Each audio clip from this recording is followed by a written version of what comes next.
Hi all! ഞാനിന്ന് നിങ്ങളെ ഒരു ക്രോസ് പീസ് കട്ട് ചെയ്യുന്നത് എങ്ങനെയാണെന്നാണ് കാണിക്കുന്നത്. ദാ ഈ മാർക്ക് ചെയ്തിരിക്കുന്നത് ഒരു തുണിയിൽ നമ്മുടെ നൂലിഴകൾ പോകുന്ന പൊസിഷനാണ് നീല ലൈൻസ്. അപ്പോൾ ആ നീല ലൈൻസിന് ക്രോസിന് വേണം റെഡ് ലൈൻ കൊടുത്തതുപോലെ വേണം നമ്മൾ ക്രോസ് പീസ് കട്ട് ചെയ്യാൻ. അപ്പോൾ ഒരു തുണി കിട്ടുമ്പോൾ നമ്മുടെ അതിനകത്ത് നൂലിഴകൾ നമുക്ക് കാണാൻ സാധിക്കില്ല. അപ്പോൾ നമുക്കത് ചെക്ക് ചെയ്യാൻ സാധിക്കും. നമുക്ക് തുണി ഒന്ന് വലിച്ചു നോക്കാം.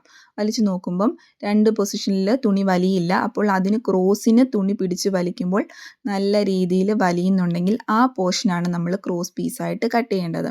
ഓക്കെ. ഇങ്ങനെ മനസ്സിലാക്കിയതിന് ശേഷം നമ്മൾ സ്കെയിൽ ഉപയോഗിച്ച് നമ്മൾ ക്രോസ് ലൈൻസ് വരച്ച് 1.5 ഇഞ്ചിന് ക്രോസ് ലൈൻസ് വരച്ച് കട്ട് ചെയ്യുന്നതാണ് ഏറ്റവും നല്ലത്. ഇങ്ങനെ ക്രോസ് ലൈൻസ് ആദ്യമായിട്ട് ക്രോസ് പീസ് കട്ട് ചെയ്യുന്നവർ ഇങ്ങനെ വരച്ച് തന്നെ കട്ട് ചെയ്യുന്നതായിരിക്കും ഏറ്റവും നല്ലത്. അല്ലെങ്കിൽ നമ്മൾ വെട്ടുന്നത് പല അളവായി പോവും. ഒരളവിന് കറക്റ്റ് ക്രോസ് പീസ് കിട്ടാൻ വേണ്ടിയാണ് നമ്മളിങ്ങനെ മാർക്ക് ചെയ്യുന്നത്.